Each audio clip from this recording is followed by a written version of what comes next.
You are listening to the Vibrant Life Podcast, episode 51. The Vibrant Life.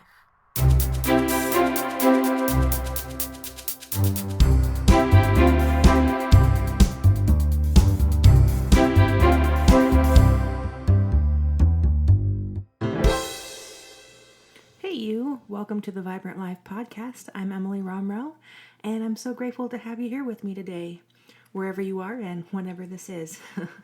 That's the magic of technology and stories, right? Whether it's nonfiction, personal development stuff like we discuss on this podcast, or if it's a fictional story that you relate to, stories are powerful because you can go back to them over and over again, and each time you take away something new and wonderful. So it's awesome. And whether you're listening at the time this message is released or if it's years later down the road, I'm glad to have you with me on the journey. You know, the stories we keep in our heads and the way we talk to ourselves are vitally connected to how we perceive the world around us and how we interact in it. Every relationship in our lives is affected, but most especially the relationship that we have with ourselves.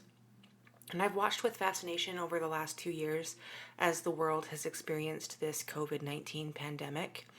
And the stories being told about the virus, both true and fictional, are running just about as rampant as the sickness is. And the efforts that humanity has made in such a short time to come up with a vaccine and to fight the coronavirus are pretty miraculous. Obviously, there's a lot of division and contention too, which is tragic. But you may or may not have realized that we've been dealing with another pandemic for decades now, and that's the widespread increase of mental illness. This similarly has brought some people together and divided others, and stories about mental illness are just as convoluted.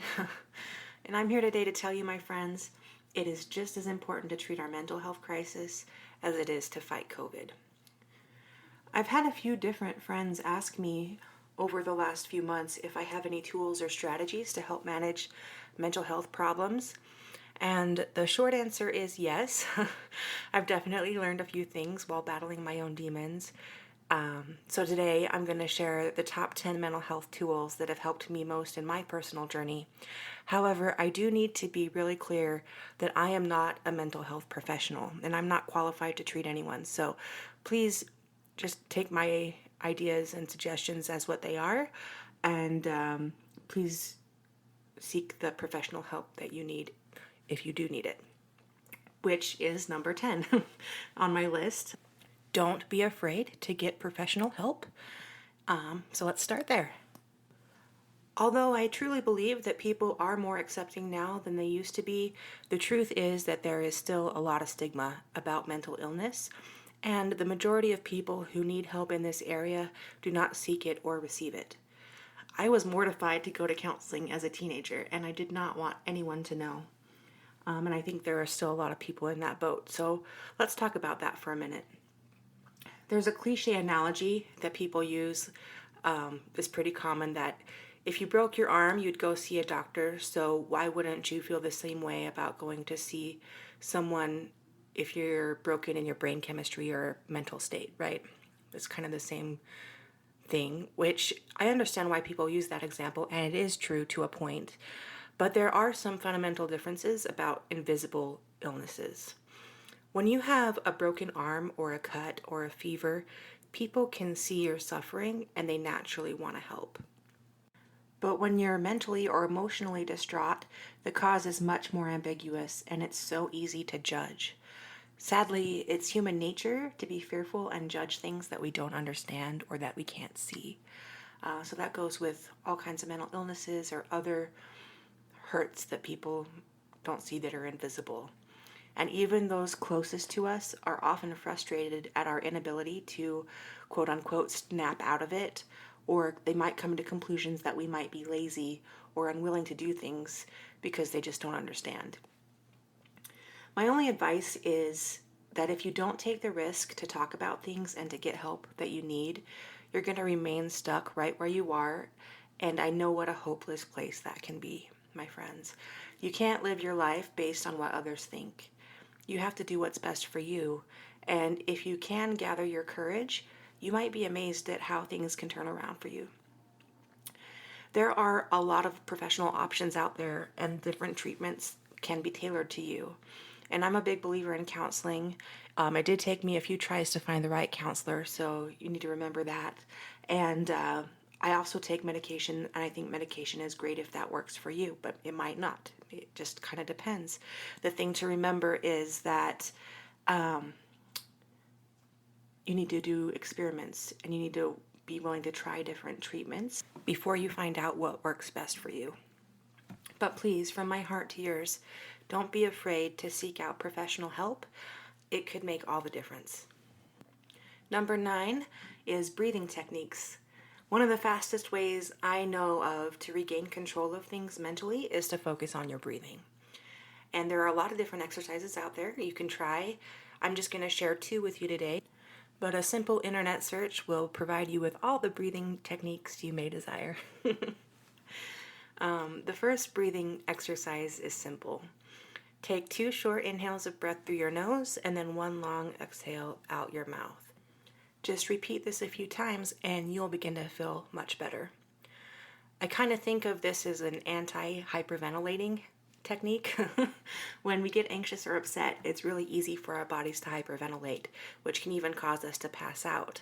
And this little trick is going to help you regain control of your body quickly, and it can bring your heart rate down and calm those nerves fast. So it's just kind of 2 quick inhales through your nose and 1 out through your mouth. So it's like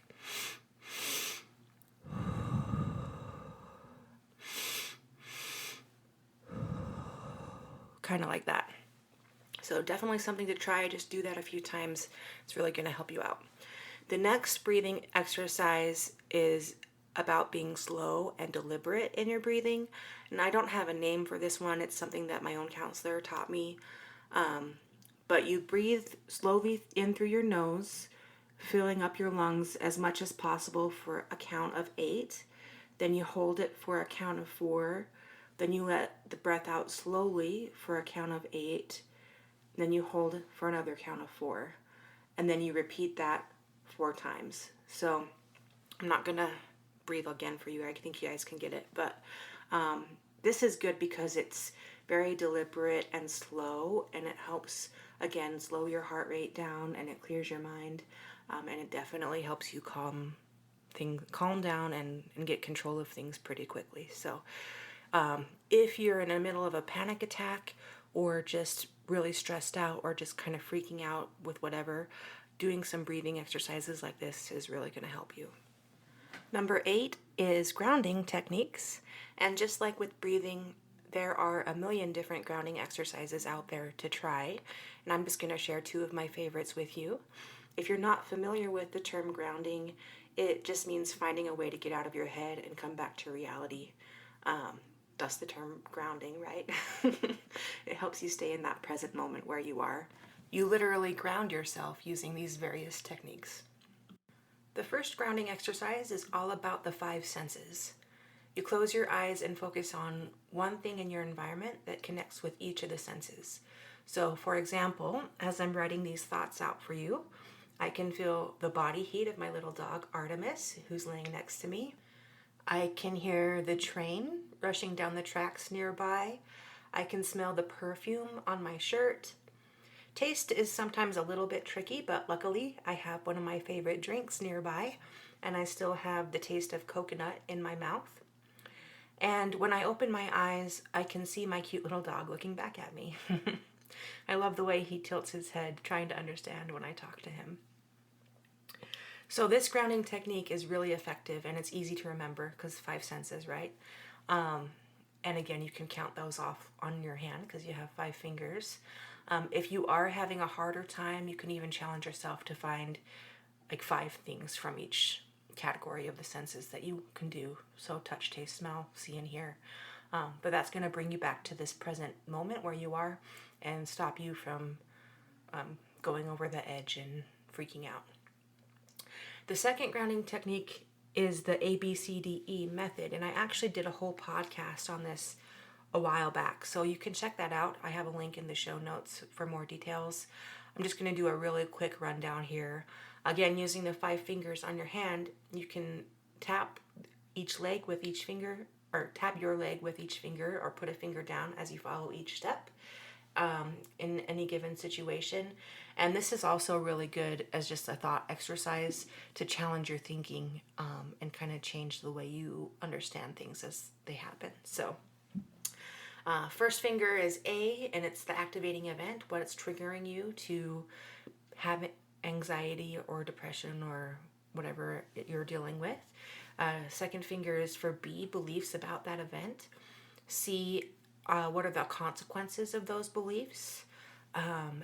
D is to the disputation of those beliefs. So what can you do to challenge those thoughts and beliefs that you're having?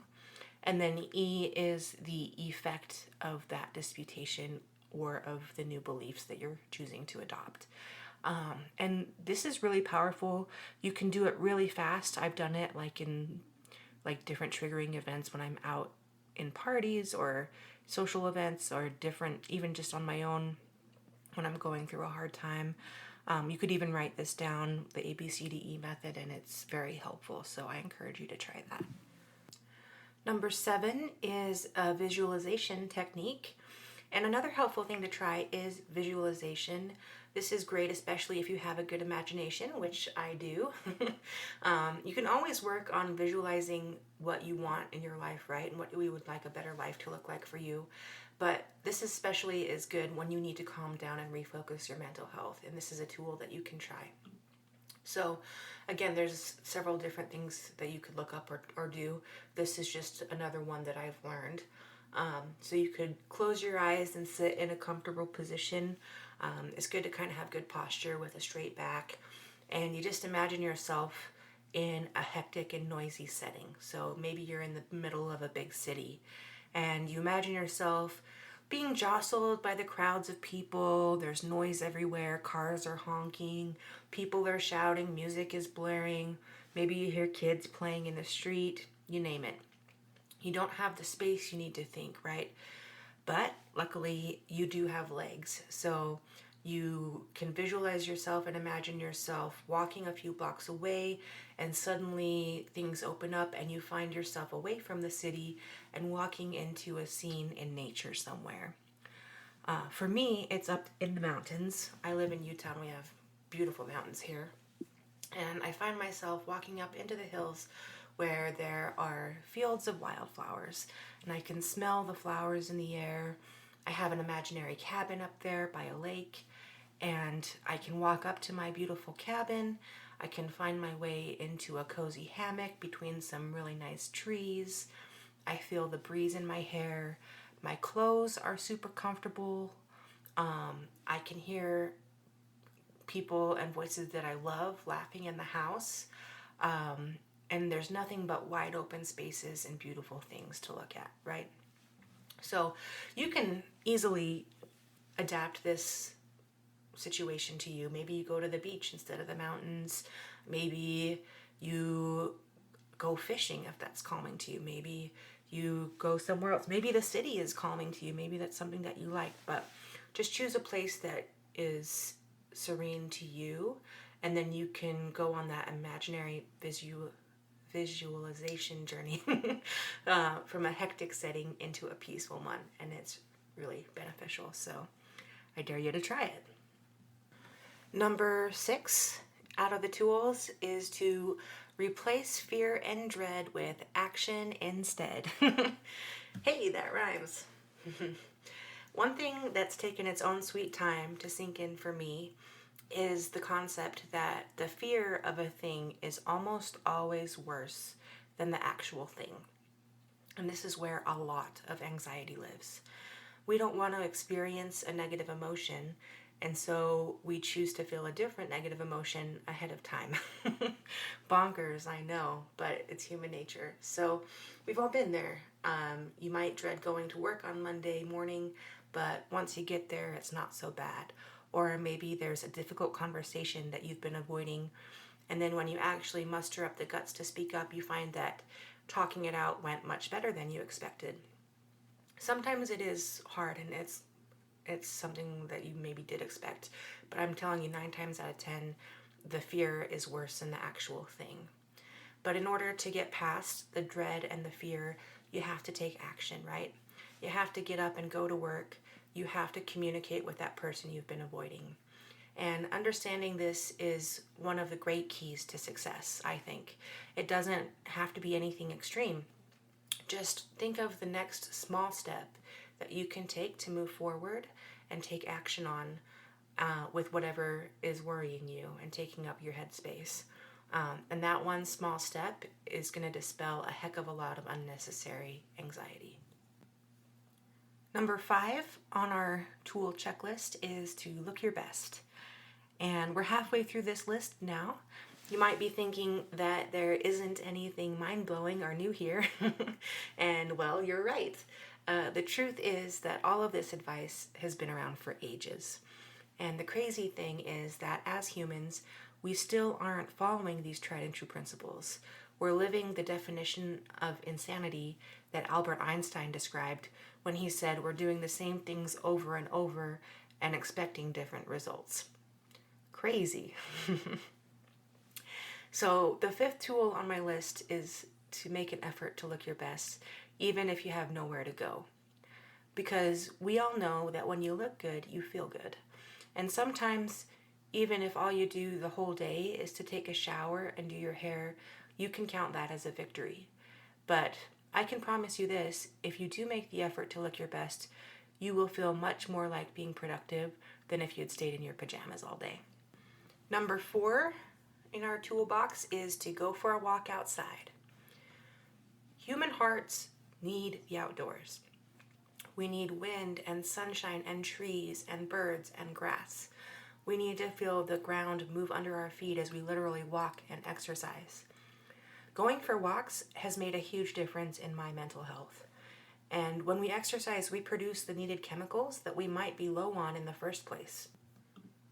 This is one of the easiest actions you can take if you don't know what to do, from suggestion number 6, which was to take action, remember? If you're depressed, you won't feel like it at first.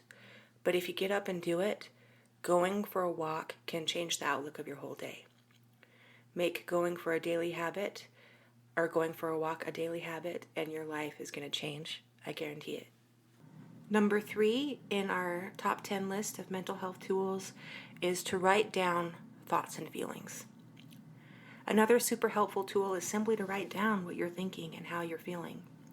Sometimes we're caught up in the middle of big emotions, and it's hard to know what's happening inside us.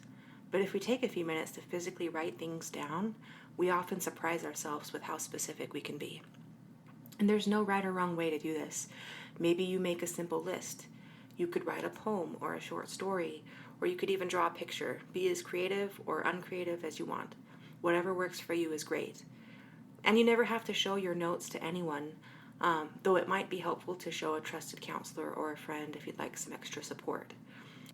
But the simple act of transporting your thoughts and emotions out of your head and into the physical world on paper can be just the release of energy that you need to move forward.